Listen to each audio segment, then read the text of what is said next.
आने वाले कुछ दिनों या महीनों में इंडिया के शेयर मार्केट में बहुत बड़ा तमाशा होने वाला है और ये मैं अपने एक्सपीरियंस से बता रहा हूँ। 1992 को देखो, 2008 को देखो, 2020 को देखो। ये ऐसे क्रैश हैं जो कभी बता के नहीं आते कि हाँ मैं आने वाला हूँ। जब हर्षद मेहता हुआ किसी को नहीं पता था, लेमन ब्रदर्स हुआ किसी को नहीं पता था, कोरोना हुआ किसी को नहीं पता था। नो डाउट ये आपको नहीं पता चलेगा। इसमें क्या होता है, पूरी मार्केट नीचे आती है, 2, 4, 5 महीनों में, 6 महीनों में, 1 साल में पूरी मार्केट ऊपर चली जाती है।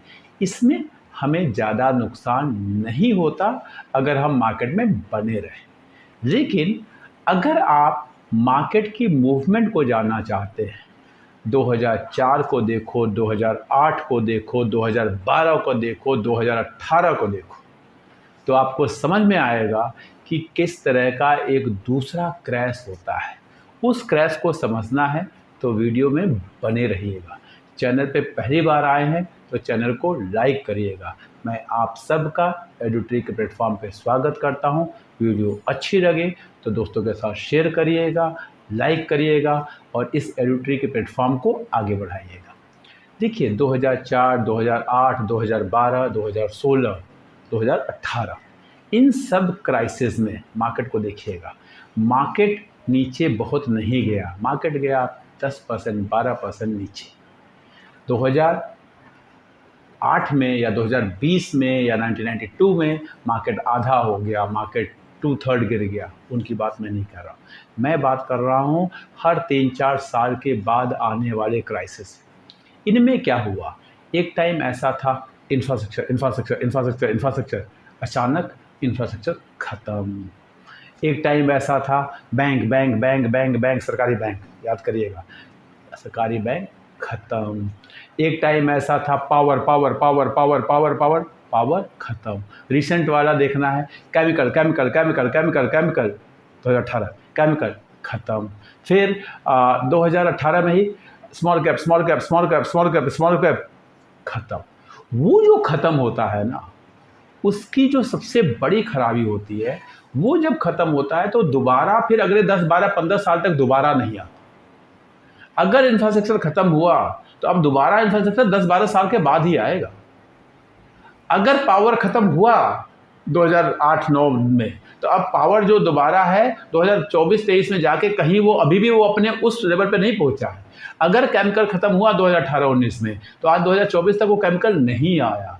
अगर पब्लिक सेक्टर बैंक खत्म हुए तो आज 2024 10-12 साल के बाद भी बहुत सारे बैंक अभी भी अपने लेवल पे नहीं है। ये जो लॉस होता है ना, ये कभी पूरा नहीं होता, एक आदमी के साइकिल में होता है। क्यों? क्योंकि 10, 12, 13, 15 साल तक आपका पेशेंस नहीं होगा, उससे ज़्यादा तो आपका एफडी में बनेगा। आप कहोगे यार जो हो गई गलती बेचो। इसलिए इस लॉस से अपने आप को बचाना बहुत मुश्किल है। कैसे? और ये लॉस बता के आते हैं। ये वाला जो लॉस होता है, ये वाला जो क्रैश होता है, वो बता के आता है। 1992, 2008, 2020 ये कभी बता के नहीं आएगा। लेकिन ये जो सेक्टर वाला क्रैश होता है, यूफोरिया जो होता है, वो बता के आता है। देखो जी, मैंने सबको पकड़ लिया है, मैंने सबको घेर लिया है, सब कोई मेरे चुंगल में फंसते जा रहे हैं। आपको देखना है ऐसा कौन सा सेक्टर है जिसमें ये हो रहा है। 1, 2, 3, 4 चीज़ें मैं आपको बता दे रहा हूँ जिससे आपको आइडिया लग जाएगा। ऐसा कोई सेक्टर, ऐसा कोई स्टॉक जिसमें जो ले सब पैसा बनाना शुरू कर दे। ऐसी कोई भी चीज़ जिसमें सब अमीर होने लगे, छोड़ो। कुछ दिन पहले तक बिटकॉइन में देख लो, हर एक बच्चा बिटकॉइन लेता था। जब बिटकॉइन आधा हो गया, फिर बढ़ रहा है, फिर कुछ हो रहा है, अब कोई बिटकॉइन की बात ही नहीं करता। बस आपको इतना ही समझना है।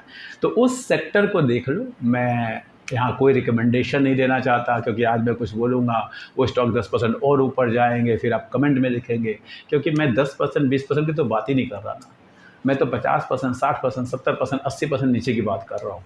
और ये होगा, आपको देखना है। कि वो कौन से सेक्टर हैं। क्या वो डिफेंस है, क्या वो कोल है, क्या वो ओएसयूज़ है, क्या वो आई डोंट, मुझे नहीं पता। मेरा सिंपल सी बात है, मैं 15% 18% बना के खुश हूँ। मैं पैसे एफडी में रखता था, मुझे एफडी में नहीं चाहिए। एफडी मुझे 6% देती है, मैं 3 गुना बनाता हूँ, मैं बहुत खुश हूँ। मुझे समझ में नहीं आता कि जो 40 साल पुराने फंड मैनेजर हैं वो 15%, 16%, 17%, 18% रहते हैं, और जो एक कल कोई आया मार्केट में वो साल के 30% बना रहा है, 35% बना रहा है, 40% बना रहा है। क्योंकि आप जो रिटर्न ले रहे हैं उसमें सामने रिस्क को नहीं देख रहे हैं। आपका सारा पोर्टफोलियो उसी तरह के स्टॉक में घिरता जा रहा है, घिरता जा रहा है, घिरता जा रहा है। अपने आप को बचाइए, जितना जल्दी बचा लेंगे। मेरा काम है रिटेल इन्वेस्टर्स को गाइड करना। आ रहा है 2004, 2008, 2012, 2018, आई डोंट नो 2024 होगा या 2025 होगा, 2026, मुझे नहीं पता, किसी को नहीं पता, लेकिन वो बता रहा है। आप अपने पी को देखिए, ईपीएस को देखिए, समझना शुरू कर दिए कि अगर एक रिक्शे वाले से लेके एक एमबीए तक सब पैसा बना रहे हैं, सब पैसा बना रहे हैं। दुख होता है मुझे कि मैं ऑटो में बैठता हूँ, मैं ऊबर में बैठता हूँ, मैं ओला में बैठता हूँ, और मैं वहाँ देखता हूँ वो ग्रो कर रहा है, वो ज़ीरोधा कर रहा है, वो अपस्टॉक कर रहा है, वो मोतीलाल ओसवाल कर रहा है। मुझे इन कंपनियों से कोई लेना देना नहीं है, they are doing their work good, but सब कोई पैसे बना रहा है। नहीं मानेंगे, सबको पता है यूफोरिया में हमें बचना है, लेकिन उस वो यूफोरिया में बच पाना, लोग कहते हैं कि उसने रिश्वत दी, उसने ये किया। जब वो सिचुएशन में आप आ जाते हैं, अपने लालच को क्या आप रोक पाते हैं? नहीं रोक पाते हैं।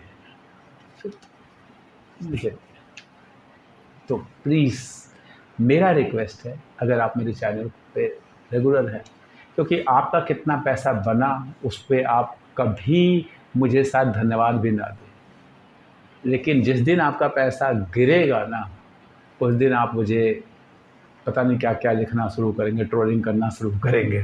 तो मैं नहीं चाहता कि आप मुझे ट्रोल करें, खैर मैं कोई रिकमेंडेशन देता नहीं। मेरा काम है आपको एजुकेट करना। प्लीज़ अपने दोस्तों को, परिवार को, बच्चों को एजुकेट करिए। सब कोई पैसा नहीं बना सकता। जैसे सब डॉक्टर नहीं बन सकता, सब इंजीनियर नहीं बन सकता, सब आईएएस नहीं बन सकता, सब रिक्शे वाला नहीं बन सकता, सब कोई रिक्शे वाला नहीं बन सकता। मुझे कोई कह दे धूप में रिक्शा चला, तो मैं नहीं चला सकता। सब कोई मिस्त्री नहीं बन सकता, सब कोई इलेक्ट्रीशियन नहीं बन सकता, सब कोई शेयर मार्केट एक्सपर्ट नहीं बन सकता। शेयर मार्केट में इन्वेस्ट करके उसका बेनिफिट दे सकता है, आप म्यूचुअल फंड कर सकते हैं, आप एसआईपी कर सकते हैं, वो सब कर सकता है, कोई दिक्कत नहीं है। लेकिन जब सब शेयर मार्केट एक्सपर्ट बनने लगे, आपका इधर वाला भी, इधर वाला भी, ऊपर वाला भी, नीचे वाला भी, आपके सोसाइटी में सब शेयर मार्केट एक्सपर्ट बनने लगे, तो आपको उस सिचुएशन से अपने आप को बचाना है। और मैं आपको बता रहा हूँ, बहुत बुरा होने वाला है। याद करिए, ये जो अभी आए थे ना, जितने भी, एक शायद ज़ीरोधा तो अभी उसका आईपीओ नहीं आया, लेकिन पेटीएम से लेके, डिलीवरी से लेके और जोमेटो से लेके सब आए थे। लोगों को लगता है जोमेटो में इतने से इतना हो गया। अरे समझिए, 140 से पहले वो 40 हुआ, फिर वो 40 से 200 हुआ। कैलकुलेट करिए टाइम पीरियड क्या, 70-80 में तो उसकी लिस्टिंग ही हुई थी। 80 से अगर 180 हो गया तो क्या बहुत पैसा बन गया 3 सालों में? समझने की कोशिश कीजिए। अब आपको लगता है नहीं, मैं तो 40 पे एंट्री किया और 180 पे निकला, तो ऐसे कितने महान है भगवान जाने, मैं तो इतना महान नहीं हूँ, मुझे वो उतना महान नहीं। तो ये इनकी वैल्यूएशन क्या हो रही थी, क्या वैल्यू जा रहा था, क्या पेटीएम जा रहा था, क्या डिलीवरी जा रहा था, क्या नाइका जा रहा था, क्या हो गया? क्योंकि उस समय पे स्टार्टअप में सब पैसा बना रहे थे। मैंने आपसे कहा, वो कुछ भी हो जिसमें सब पैसा बनाने लगेंगे, वो बर्स्ट होगा। आपको देखना है वो कौन सी जगह है जहां आज के टाइम पे सब पैसा बना।